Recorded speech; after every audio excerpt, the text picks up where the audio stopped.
Peace world, how you doing? It's your brother Mikey Fever. Welcome to another episode of NYP Talk Show, the coolest podcast within this conscious sphere. Don't forget to comment, like, share, subscribe. We got super chats. We have merch. Show love. Tell a friend and tell a friend. Hope everyone having a blessed one. Has a blessed week. It's Thursday. Friday is near, so you know what time it is. Tonight we got our special brother who has blessed this platform with, his presence and information. Very solid, very forthcoming and loving for the people. Our good brother, Henry Muhammad. Peace, brother. How you doing? Peace, Mikey Fever. I'm good, brother. Grace to Allah and yourself, brother. I'm good, man. Happy to see you. Happy to hear from you, brother. Yes, sir. It's good to see you again, beloved. It's good to be on the air with you and your people here. I'm very humbled by that, and thank Allah much for the opportunity.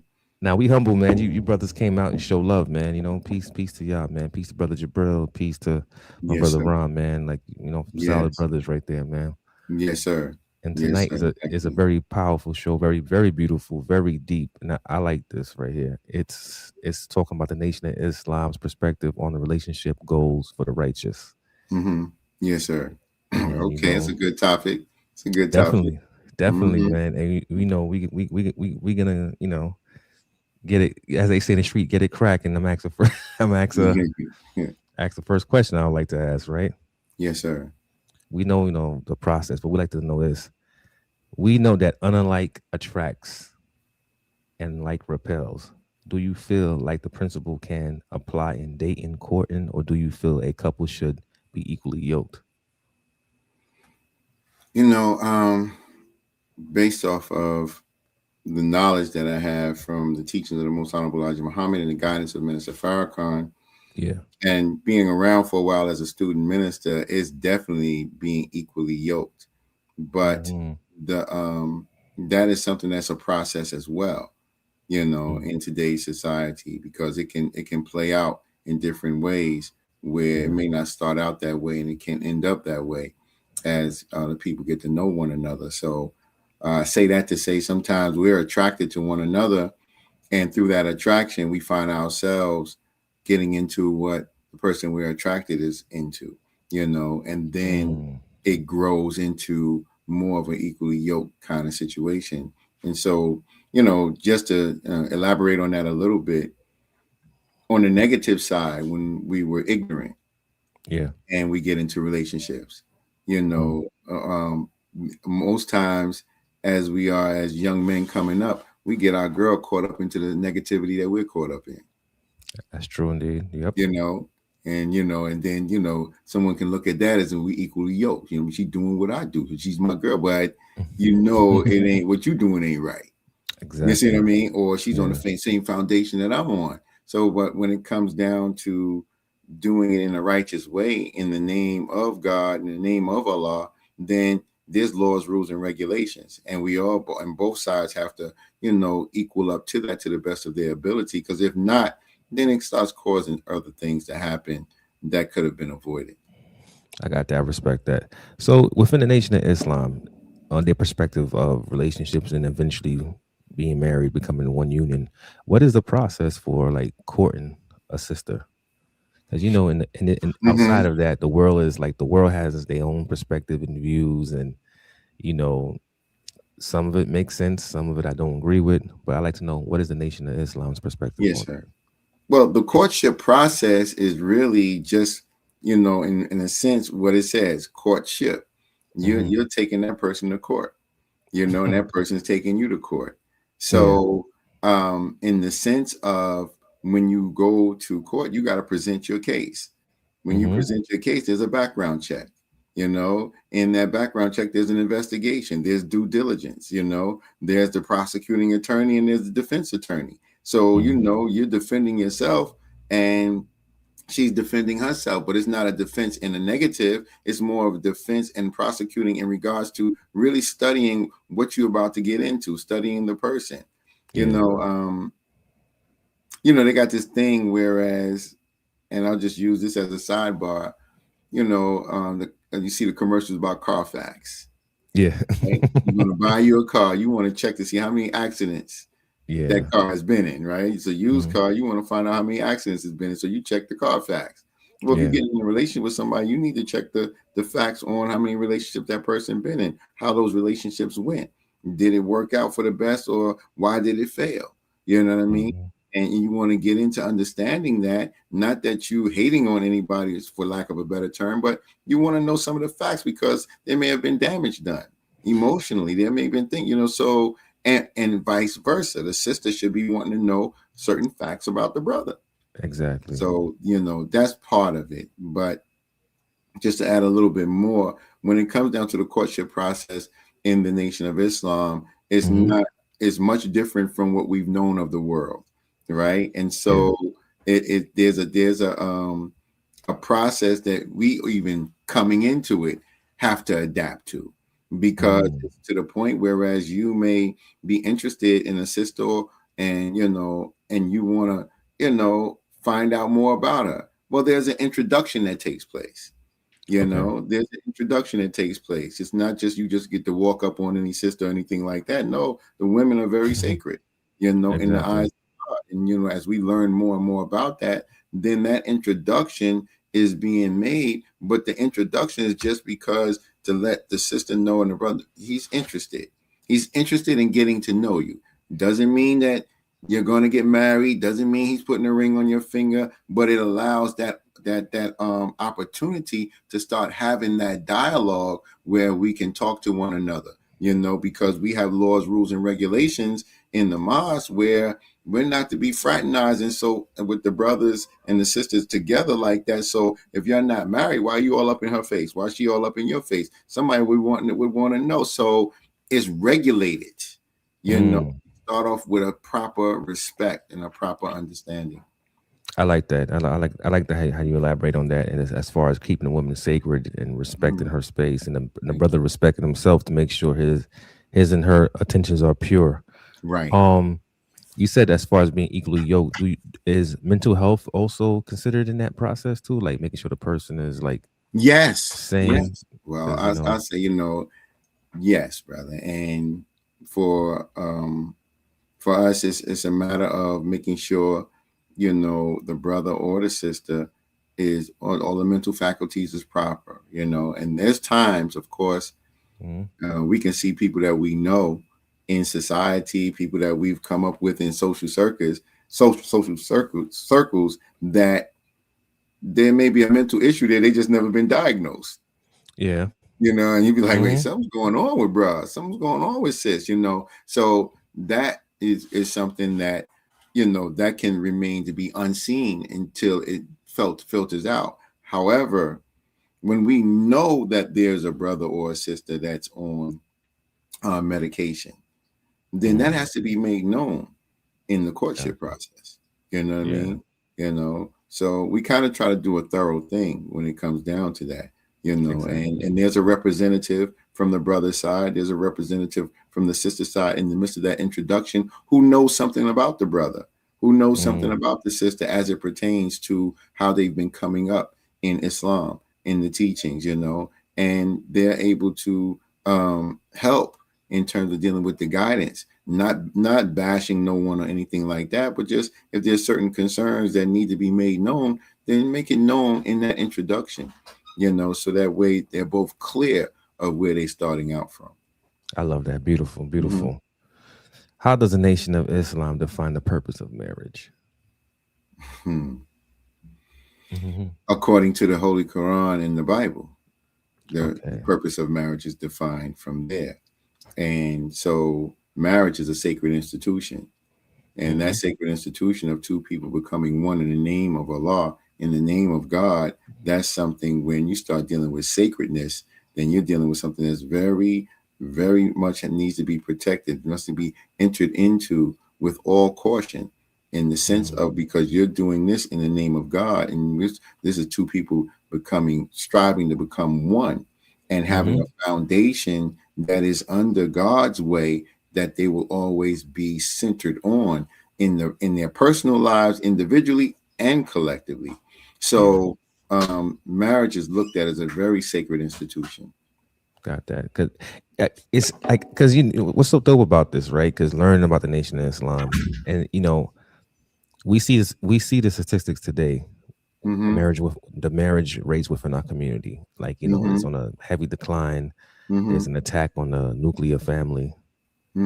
As we say, we know it, and you tend to see a lot of couples just disintegrate. Like, there'll be issues of, and you know, they have unreconciliation differences, stuff like that. I believe that's the term. Irreconcilable differences. And it'd be like over some, like, that's not the person I, you know, hooked up with in the beginning, initially met. Right. They were like, you know, I realized this after 5+ years, I'm no longer happy. Like, this is not my husband, this is not my wife, or the person is out of shape, or, you know, this, you know, the last thing is the infidelity. Yes. Like how do you guys like prevent that from escalating to that point? You know, brother Mikey Fever, we when we think about it, there's so much that comes into play about what we as a people have been robbed of through our sojourn here in America. You know, and so our history of why we here, how we got here, what happened to us since we've been here, all that has to be taken into consideration when we start thinking about marriage, when we start thinking about relationships, because the white man, the enemy, and I'm saying enemy because the ancestors of the white people who are in front of us today, their mothers and fathers, their great grandparents didn't bring our ancestors here to keep us as a family. When they brought us here in the holds of slave ship, their main objective, one of their main objectives, was to make us slaves and break us up as a family. So we wasn't allowed to get married. We wasn't allowed to show love to one another, even though we had love for one another. And if we, you know, even stood up, tried to stand up for our woman based off of what the slave master was doing, then we was made an example of. So they had to break that kind of bond and that kind of will. And then here we go centuries down the line of not really having that. You know, innately it was in us, but to be able to know how to profess it in the proper way, we was robbed of that. So you still got today people jumping the broom, which was really a old slave way of us getting married, because they wouldn't allow us to get married. So we had to privately have our own wedding, and we jumped the broom and that say we're married, right? So I'm speaking into that because just to lay a base of the kind of ignorance that still persists or exists among us today when we start dealing with relationships and dealing with marriage that can go for 5 years and then all of a sudden fail. But it's a matter of how it started out. You know, if it's not starting out proper, then it can be doomed to fail if we don't get the proper guidance and so forth and counsel that comes along with that. So in the Nation of Islam, it's a matter of starting out on the right foot. And what the starting out on the right foot has a lot to do with two people evenly yoked and striving to live according to God's law that is regulating us on how the male treats the female, how the female treats the male. Now, in the Holy Quran, Allah says, and I'm kind of paraphrasing, it's a section on the women. A whole chapter is dedicated to the women. And it says, "Oh people, keep your duty to your Lord who created you from a single being and created your mate of the same kind. And spread from these two many men and women, and keep your duty to Allah by whom you demand from one another your relationships." So there's a demand that the man has on a woman. There's a demand that the woman has on the man. And what are these demands? It's based off of our role as a husband, our role as a wife. And when we understand our roles as husband and wife, then we hold each other accountable to our role. But it's to our role in the name of God. So if I try to add something to your role, you try to add something to my role, wait, hold on. No, that's not what I'm supposed to be doing. That's what you're supposed to be doing. Now, if we agree that you need help with that, then we work with that. And then at the same time, in between all that, there's dealing with making sure we deal with conflict resolution. Any disagreement that we have, we take it right back to what we know is our role and responsibility. And we take it right back to what is already written in the scriptures as it pertains to that. And we dialogue and debate from that vantage point so that we don't get get off course. I got ready to say get out of pocket, but I don't want to say that. No, I understand. Get off course, and so Those kind of things is what help. Now, does it always go that way? No. Mm-mm.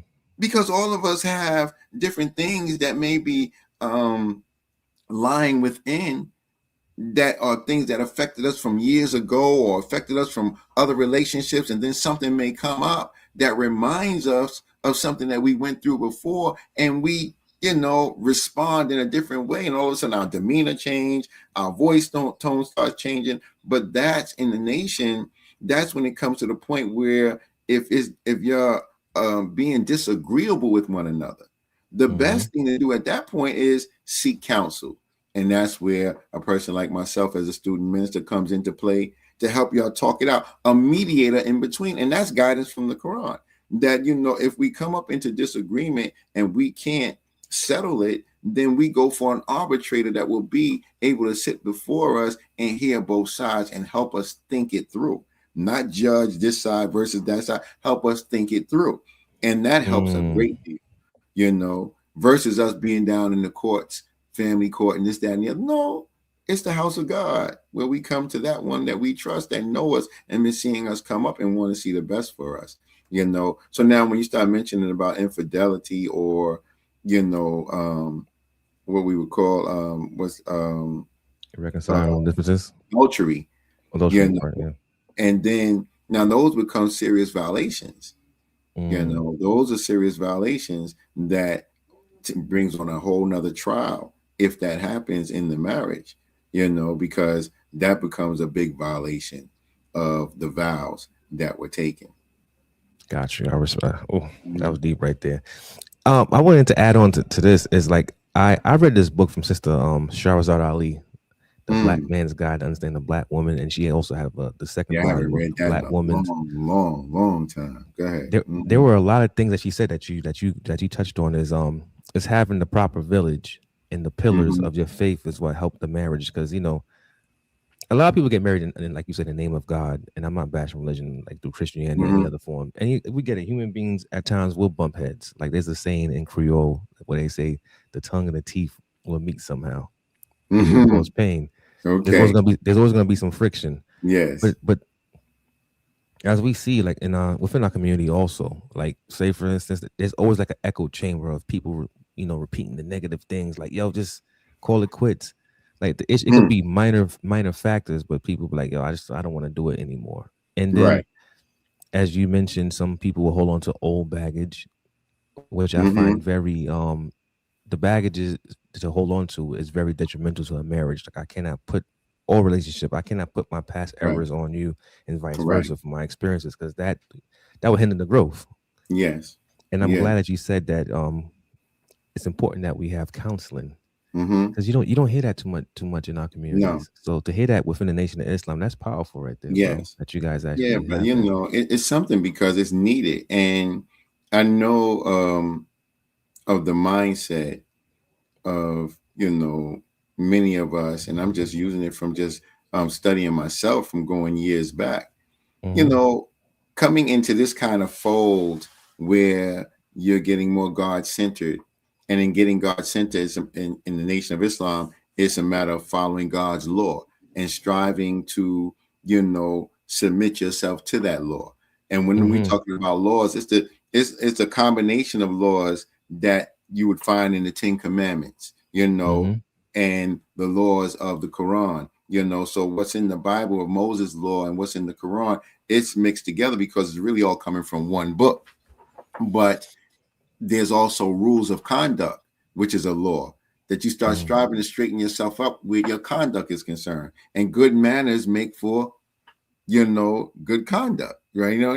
And so the mannerisms start changing. And so for some of us, it may be to the point where it's like, man, I'm not doing all that, man. Now all of a sudden I got to do this and I got to do that. But what is this for? I'm not just doing it for my wife. I'm doing it for Allah. Yep. That's who is first and foremost. So the thing is, marriage is one half of your faith. Yeah. So if I'm a Christian, or if I'm a Muslim, or if I'm practicing Judaism, there's a certain faith that I have. And my faith is, as it's written, the substance of things hoped for, the evidence of things yet unseen. according to the Bible. In the dictionary, faith is confidence or trust in a person or a thing. So if my confidence and trust is in the prophet, or my confidence and trust is in the prophet who's representing God, and my ultimate confidence and trust has to be in God. In God first, yep. So my confidence and trust is in the Honorable Minister Louis Farrakhan, because he is that chief example and representative of the Honorable Elijah Muhammad, who is the one that stood up in front of us and told us about God and how he met God. Then I'm rolling on that kind of confidence and trust, not just based off of what I hear, but what I've seen those men do standing in the way of God. And it makes me want to stand. So now that I'm growing in my knowledge, I'm growing in my faith, and I've had examples in front of me, then I'm standing on that. So in my faith, I start learning how to fast. I start learning how to pray. I start going through Ramadan, right? I'm paying my charities, my tithe, and my offering. And as a Christian, we're doing all these same things, right? Yep. So if I'll do that for God, who's not right in front of me, then what am I going to do for my wife that I sleep with every day? That I eat food with every day, that I pay rent or mortgage bills with every day, that I'm willing to put my life on the line for. So if I do it for God, I'm not going to do it for my wife. You must be a loser if you don't do that. So now, yet I'm talking righteousness. If marriage is one half of my faith, then I got to be able to do it for the unseen and the seen. Am I willing to sacrifice for my wife like I sacrifice for God? Am I willing to, I fast for God and go without eating any food throughout Ramadan, throughout the daylight hours, no drinking, no eating, and I'm making prayers and I'm reading the Quran? Well, what am I willing to give up and take a fast on for my wife? If I used to drink and used to hang out, am I going to stop hanging out since that bothers her? Talk about it. Hold on. Let me give you props for that right there. That right there is so true. Because this Proverbs my grandmother used to say, and may peace be upon her. She always told me this, and I didn't pay heed to it in my younger days. She said, "A good woman to you is a blessing from God." Yes. Because she said it's rare. This is my grandmother talking before she passed. She used to always say that to find a good husband or a good man in these times, is critical. Yeah, because nobody's perfect. No, and I'm glad you're on that point, because you're making me think of from what your grandmother said. Proverbs, I think it's Proverbs 31. A virtuous woman is worth more than rubies and gold. Yep. Right. Yep. When you look at the black woman, you're looking at black gold. Now, some may say, well, all these women ain't right and this, that, and the other. Honorable Minister Louis Farrakhan said it to us like this. He said, the Honorable Elijah Muhammad said, it's one thing to know that there's gold and diamonds and minerals in the earth. It's another thing for how to learn how to mine it out. Talk about it. Sometimes we'll be looking at our woman and you done been with her for 4 or 5 years and you getting tired of this and tired of that, and you want you a new woman. There's a new woman in that woman you got. You just got to mine it out. That's it. Just as that woman, there's a new man in that man you got. You just got to mine it out. Now it's a matter of, do you know how to mine it out? And of course we don't know. So then how do we learn? Study your partner. There's guidance from God, but we're not going to just be able to pick up the Bible and the Quran and just get it like that. Somebody got to be able to help us get an understanding of what we're looking at in the scriptures that may be hidden in there, because there's a lot there, but it's to help guide us in terms of dealing with our lives, our society, and the world that we're producing from our faith and our actions. Talk about it. Damn, brother. Yo, you dropped so much wisdom right there, man. There's a lot in that, brother. Touch my heart right there. I'm still in the process too. And there's a lot that could be said, because part of my language, when I was coming up, we were taught wrong. The B word ain't, you hear black women saying the black man's a dog. And, I don't want to sound rhetorical, nor, facade. We say it was the music, but it's the environment too that plays a part. Yes. Especially if you have parents or family members that are toxic, that don't know anything about a successful marriage. What advice can they give you, really? Right. Nothing. Yeah. They can tell you what not to do if they basing it off of the mistakes they made or the errors they made, but exactly, it only can go but so far. Exactly. And so you're hitting on a very, very key point, brother. That part where from our environment and how it has shaped us and shaped our attitudes toward men and our attitudes toward women and even our attitudes toward relationships because of what we may have seen happen with our mother and father and how they broke up and how it broke our heart to have to choose between the two. And then in our mind saying, I'll never get married. I'll never do this. See, all that has an effect.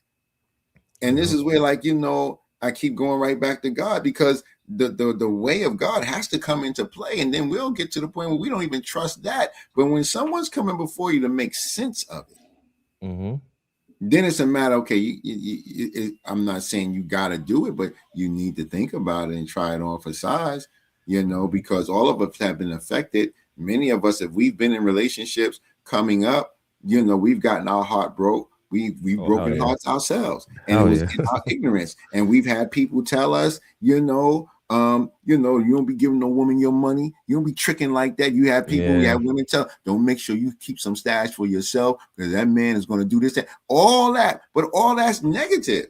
That's not proper guidance. But it's been based off of environment. Yeah, you manifesting it when you put it out there instead of speaking life and like, yo, maybe sit down with your partner and talk about it, or it's also like they say, it takes work, marriage and relationships, because there are times you be like, yo, what is going on? You gotta pull yourself back and be like, I don't want us to get to that point when we become toxic, because it seems like the toxicity now is celebrated. You see it in movies and stuff and how people talk, and I'm like, why are we talking like this? Right. Like we looking like a dysfunctional society out here. Yes. We gotta work on that. It doesn't necessarily have to be like that. The word relationship, relates. We gotta relate to one another. And the last part on that is ship. So we gotta understand how to guide the ship based off of how we relate. You see, in the ship, and on any ship that we may be on, it's not sailing on smooth water. It's going through rough waters. But as long as you're able to guide the ship properly, you can guide it through the rough times. You can guide it through the smooth times, But, just looking at that word relationship, okay, there's a ship. We both want it together, and we're going to go through storms. We're going to go through sunny weather. We're going to go through waves, and we may go through a tidal wave. But as long as we're guiding it right, we'll make it through. Got you. I'm going to ask another question for you, right? Being that we speaking about the Nation of Islam's perspective on relationships that leads to marriage, and once people hear the word Islam, they're gonna automatically like, oh my God, those are most of these people have 4+ wives, whatever. Okay, so I'm actually a question in the general sense of Islam. In the general Muslim world, a man can have up to 4 wives. Why is it that in the Nation of Islam a man can only have 1? Yes, sir. Well, because we understand, first of all, the history of that time and why they was taking on more than one wife. It was due to the fact that there was wars going on with the Muslims and the Quraysh tribes and others, and they were losing men. So women was losing their husbands. And the law was the men are the maintainers of women. So to avoid women from ending up being without that protector and that maintainer, and to avoid them from turning to one another, then the man would take on that woman as his wife, added to his family to protect her, provide for her. In that sense, it wasn't about sex. It wasn't for the purpose of wanting to be able to have more than one woman that I can go in and out of at nighttime. Now, of course, it's common that if it's your wife, you're going to have some conjugal relationship with her, but that wasn't the purpose for taking on more than one at that time. And then the Quran, Allah says in the Quran, you can have up to 4, but then he says, which many people, even Muslims, don't always take into consideration, he says 1 is best for you if you but knew. Talk about it. And then they say, Prophet Muhammad, peace and blessings be upon him, in his sayings was quoted as saying, a man taking on more than one wife is like taking fire into your chest, because you don't have 2 hearts. You don't have 3 hearts. You don't have 4 hearts. So how are you going to be able to please 4 women who all have their own heart? You see? So that fire that you take on in your chest when you take on more than one, is the stress of trying to maintain these different personalities. It's the stress of leaving one, knowing that she knows you're going to another one, and the pain she feels. No woman in her right mind really want to share her man, just like no man in his right mind want to share his woman. And so you're not going to feel that pain as a human being, as a righteous person. So that puts stress on your head. So hold on, minister. Hold on, minister. Sorry, no, you're on fire. No, hold on. I got to give you that. Oh my. Oh my God, yo! Go ahead, continue going. He just said something real. With that being said, the Honorable Minister Louis Farrakhan warned us that as men, we should not even be contemplating that, because the condition that we've been put in America when it comes down to women, we know we're not prepared for nothing like that. Because we have not looked at the black woman has been in so much pain over the past 400 years. She don't need no more pain like that. And for a man that has been coming up in this society, just as you mentioned, the environment we came up out of, it didn't train us up and prepare us to be able to take care and maintain more than one woman. We're still trying to work with the one we got. You can't have 4 women and they all on welfare and you think you taking care. No, men are the maintainers of women, and that's not only financially, that's spiritually, mentally, morally.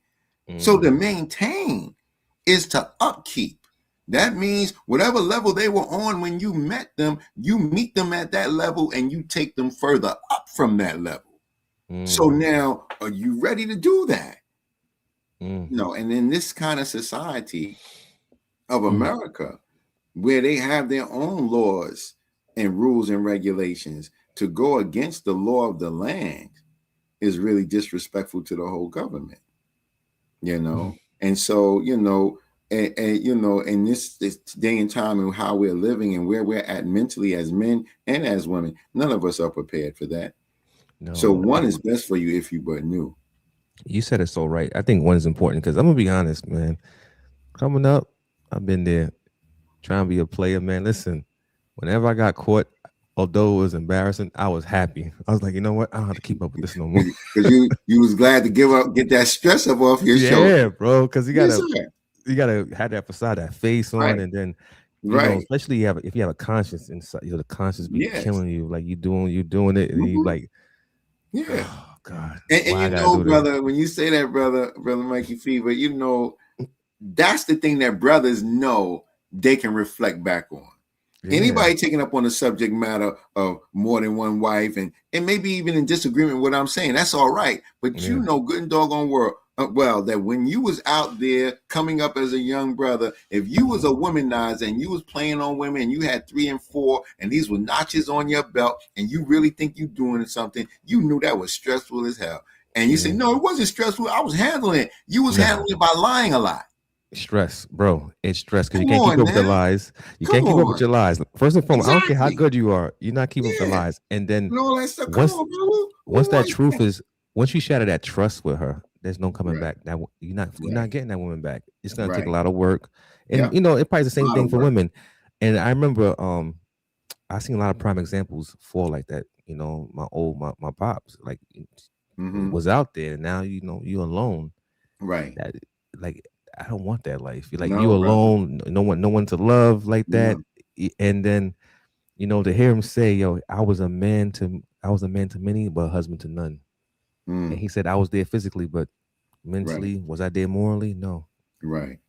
So you was just chasing your lower self, the lower vibration, you know, because you don't want to cut it short. Like if it's not working out, just leave. But some people stay for the sexual gratification. Exactly. And you know, sex can be a drug.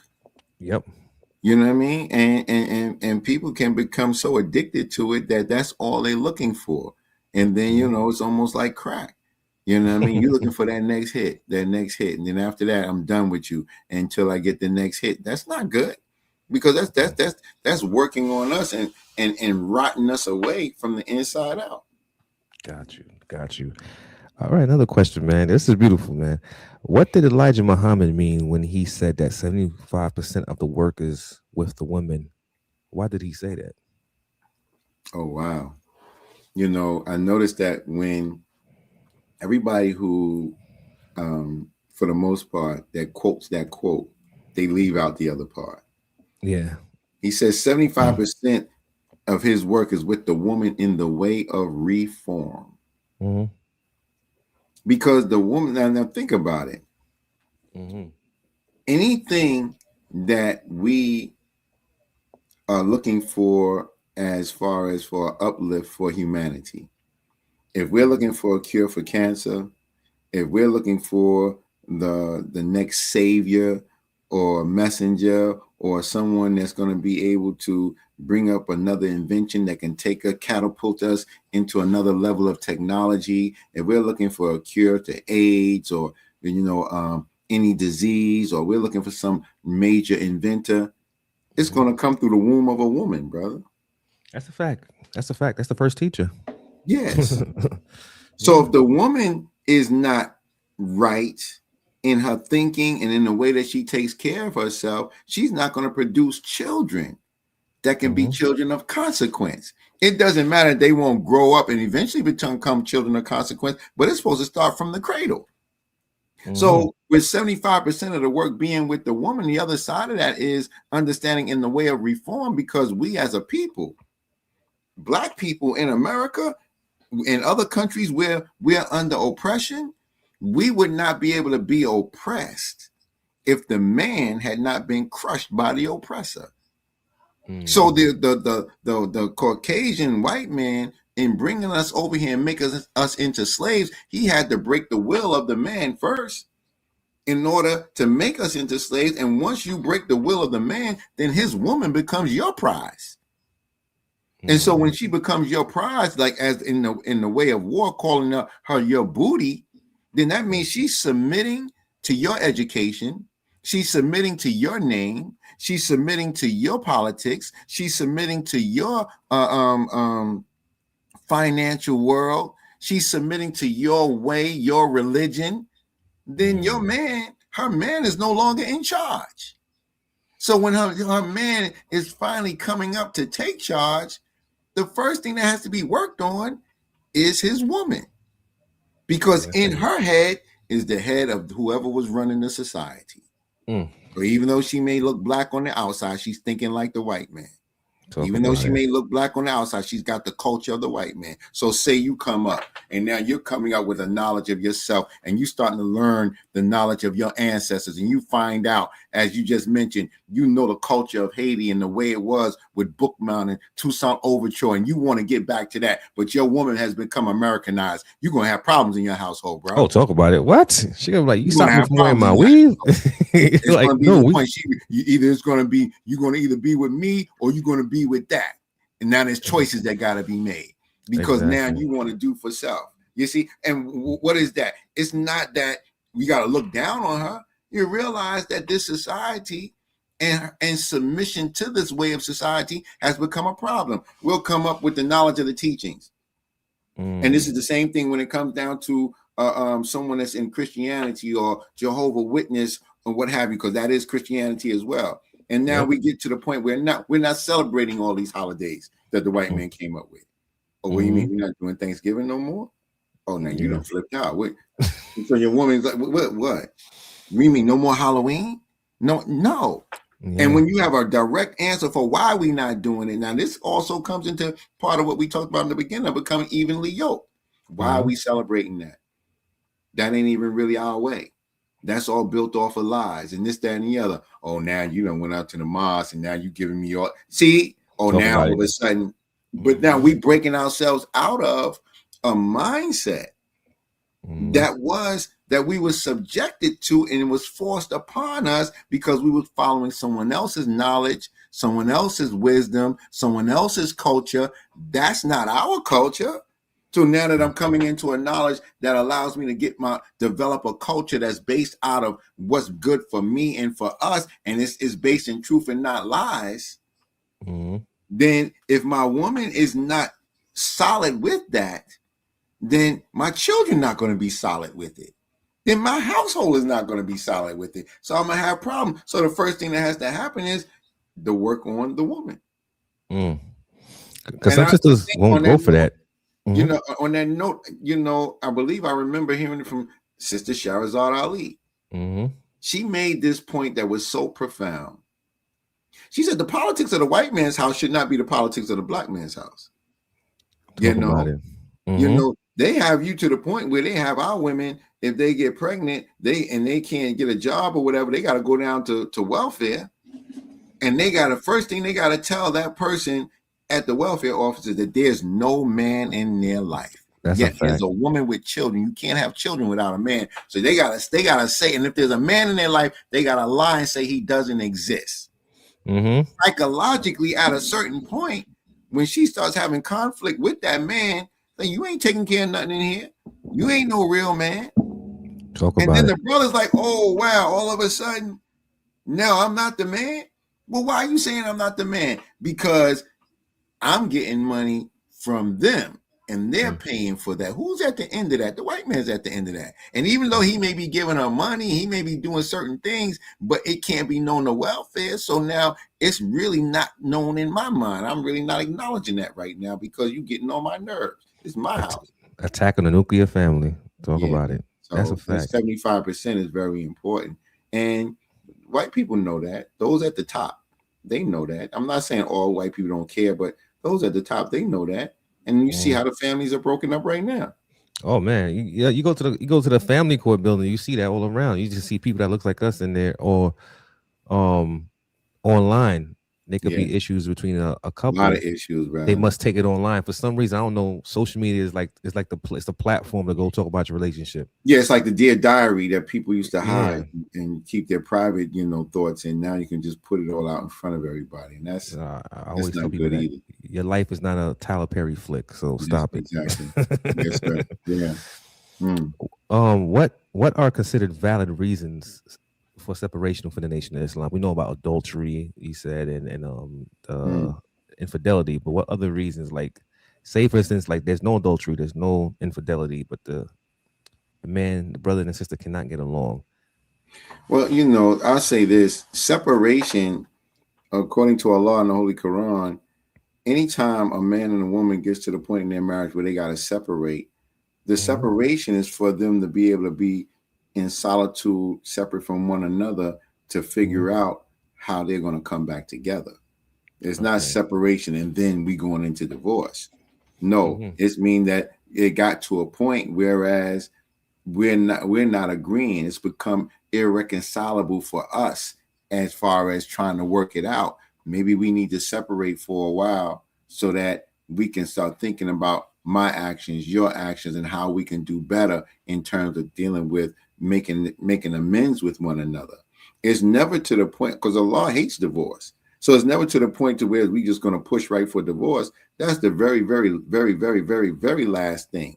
If it gets to the point whereas there's no working it out after trying to deal with it through the different avenues of God's way, as well as getting the mediation in terms of dealing with the situation, and it's just we are no longer in love with one another. And we know I no longer want to serve you as a wife. I no longer want to serve you as a husband, and I'm done with it. Then at that point, it can be a divorce. But, we try to hold on because we made a vow.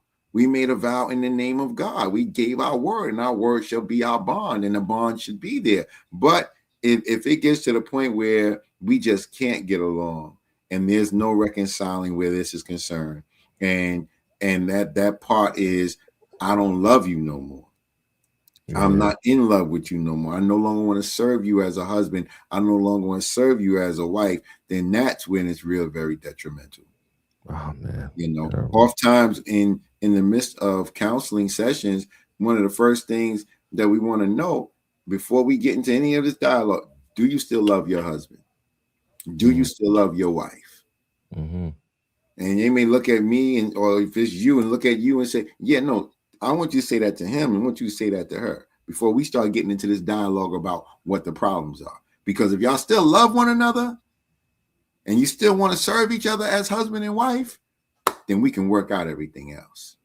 Emotional intelligence must play a role. Emotional intelligence, the respect for one another, hearing each other out. Because a partner, whether husband or wife, may feel like my voice is not being heard.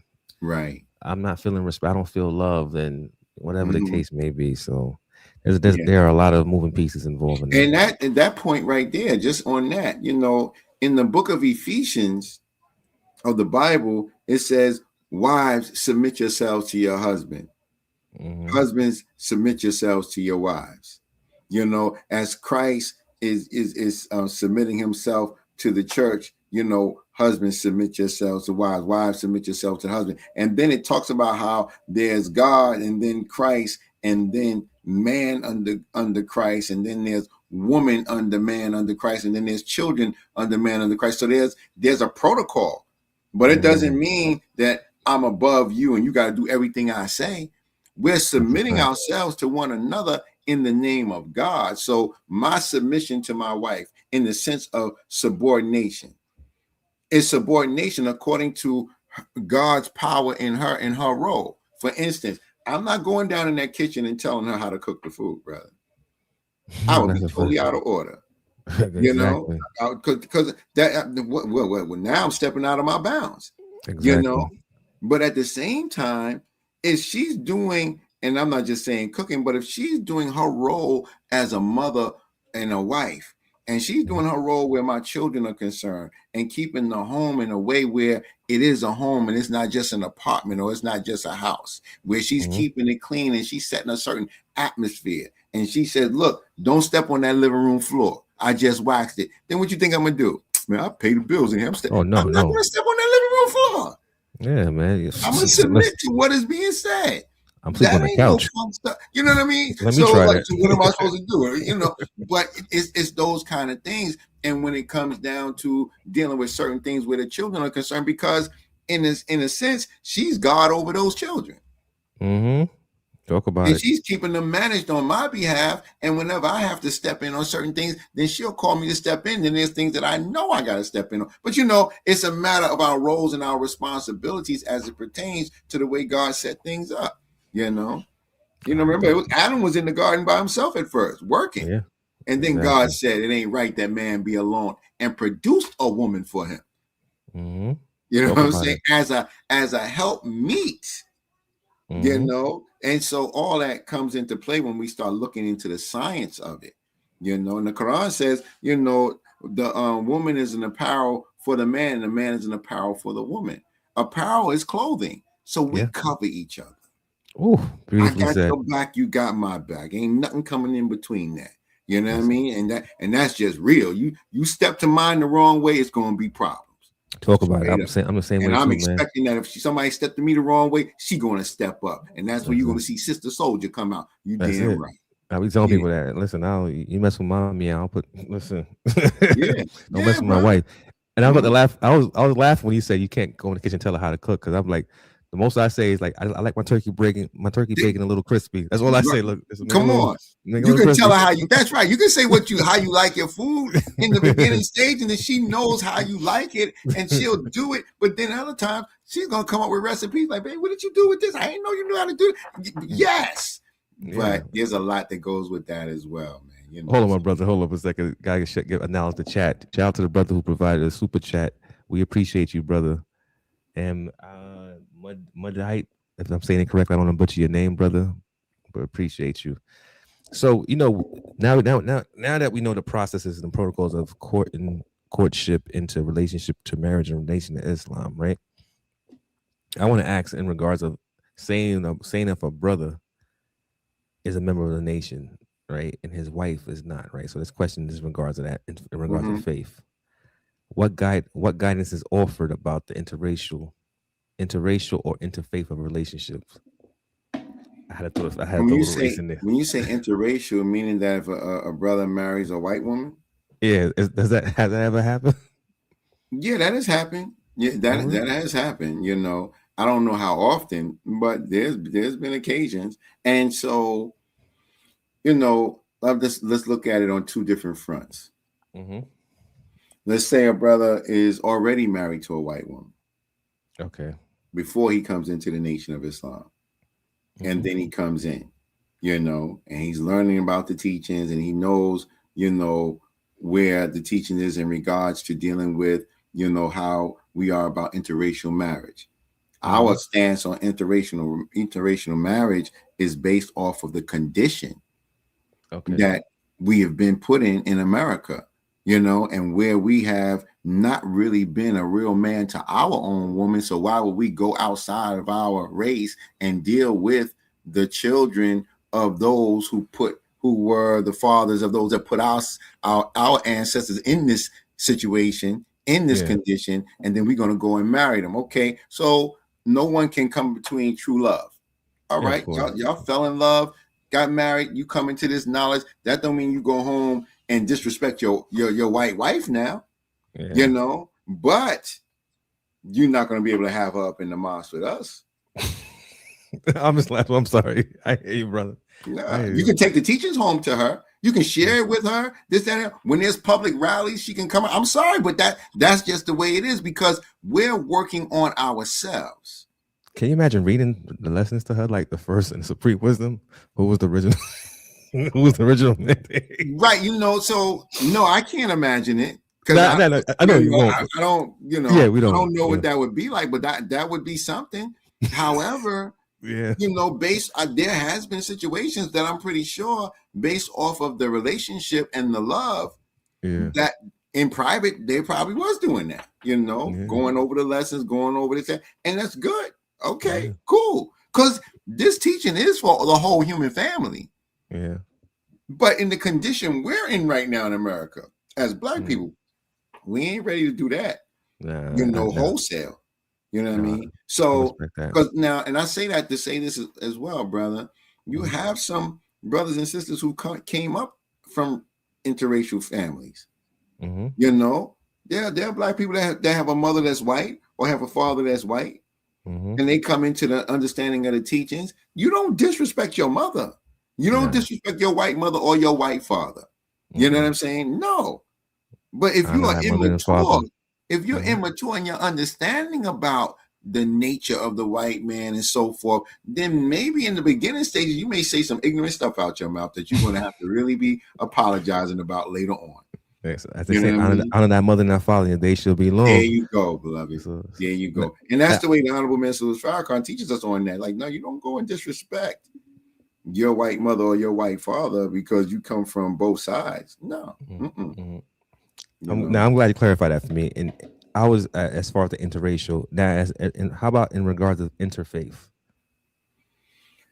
As it pertains to somebody being from the Christian family and someone being from the Muslim sect, it's not frowned upon. But once again, it would be best to be evenly yoked, because you're going to have a difficult time getting through that in terms of dealing with the opposition of culture as it pertains to knowledge and faith. So for instance, you might find yourself getting into different debates about what to do and what not to do. You know what I mean? Versus like from what I'm doing in Christianity and what you're saying is not right about what I'm doing, but you practice in Islam and you're saying it's supposed to be this way or that way. That can cause, some heated arguments. And you might make it through that, and many have, but eventually somewhere down the line, you're going to have to take on, one or the other's faith.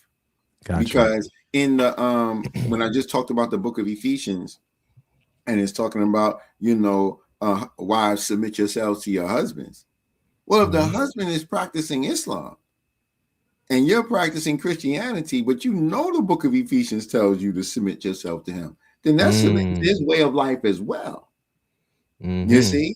Now, if a sister in the mosque who's practicing Islam goes and marries a brother who is of the Christian faith, and now mind you, brother, the same dietary laws we have in Islam and in Judaism is the same dietary laws in Christianity. You ain't supposed to be eating no pork or nothing like that. Yeah. But if the sister is, she don't eat pork, she don't do this, certain things she don't eat, she's not eating scavengers, she ain't eating crabs and lobsters and all that. And that man of hers come home one day and throw some pork up on the counter and say, babe, I want this for dinner tonight. And she say, well, I don't eat pork. I'm not even supposed to be touching it. He said, well, you're going to touch it tonight because you knew I was eating pork when we met. Oh, man. Now, there's going to be a problem there. And she's going to have to deal with that. You can't even run to me as a student minister of the mosque with that, because in that instance, I can't tell that man how to run his household. His house. Yeah. Oof. I cannot. He's the man of the house. And according to the Bible and the Quran, that's his household. Now, if he's going outside the parameters and he's putting hands on you and this, that, and that, oh yeah, we can jump in between that. But when it comes down to the laws, rules, and regulations of his household that you may disagree with because it's going against your faith, now you're being challenged. You're in the valley of decision. Oh my and God. Vice versa with the man. So I'm only saying that to say these become some of the things that hurdles that you'll end up having to come across, and it's going to try the relationship. It's going to put pressure on the marriage, and you may go through a rough time, but if you make it through, y'all be a good tight couple. Oh, that's dope right there. I got to go back and read this book. In 2021, again, as I mentioned before in our first show, I'm not a registered member of the NOI, but I do adhere to some of their teachings. Minister Nuri Muhammad wrote this book before you say I do, which I have in my tablet. Okay. Yo, that book right there had me thinking. I sat down in the corner. I was like, had you second, like questioning yourself, like, yo, what is my role as a man? Like, we all know what the man's supposed to be, the protector, provider, secure the family, whatsoever. But there's a lot more put into it. That's right. As you said, a lot more is involved. Yes. And Brother Nuri, I haven't read the book, even though I have a copy. He's been to the mosque with us, sold copies there and everything. I helped promote it. But I know he did a thorough job. Oh my God. He did a thorough job. I already know that because I know Brother Nuri. That's my brother. That's my man. So I know he did a thorough job, and he's well studied, and all of it's based out of what he got out of the teachings from the Honorable Minister Louis Farrakhan and the Most Honorable Elijah Muhammad, and and him using his own common sense. Yeah. Now, all you guys have that with y'all, like y'all very studious, like well polished, like epitome of what a man is, man. And I respect that, with brothers, man. Beautiful work is being done over there. I wish praise is due to Allah. I mean, we really strive, brother, to follow the example that's been in front of us in the Honorable Minister Louis Farrakhan. And to have a man in front of us, and he's been standing on the front line for 71 years. The minister just turned 93 on Monday. Yep. Oh, happy birthday. Yeah, man. Minister just turned 93 on Monday. And he's been a registered member in the Nation of Islam since 1955. So for 71 years, the minister's been standing, brother. Standing. And so on so many different levels through his growth and development and leadership and the principles of leadership in the name of God, we see him and we say, man, look, man, that's the best example we've seen.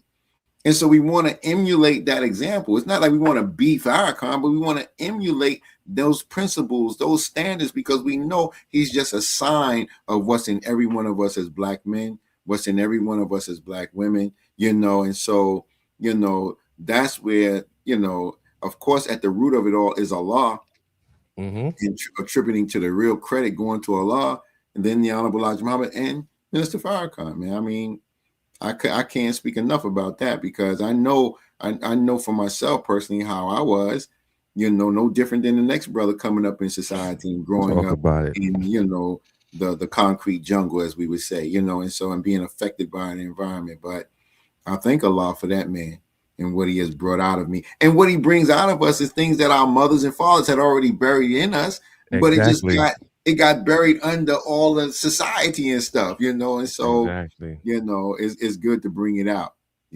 Yes, sir. I like that, man. Oh, people, go back and watch this show. Don't forget to comment, like, share, subscribe, and super chats. I want to give a shout out to the chat. I want to give a big shout out, all praises, as you said, to Allah, to my brother, Henry Muhammad, for coming out, for giving us a great show. We got to do a part 2, and there's a lot more. Yes, sir, bro. Most definitely, man. And we, I'm gonna be at my 7C, of course. We're teaching every Sunday, 202 Pennsylvania Avenue, Brooklyn, New York, 11207. Our address You can come and be with us at Pennsylvania and Glenmore Sunday mornings, 11 a.m. Our subject matter coming up for this week is a torchlight is needed in our community.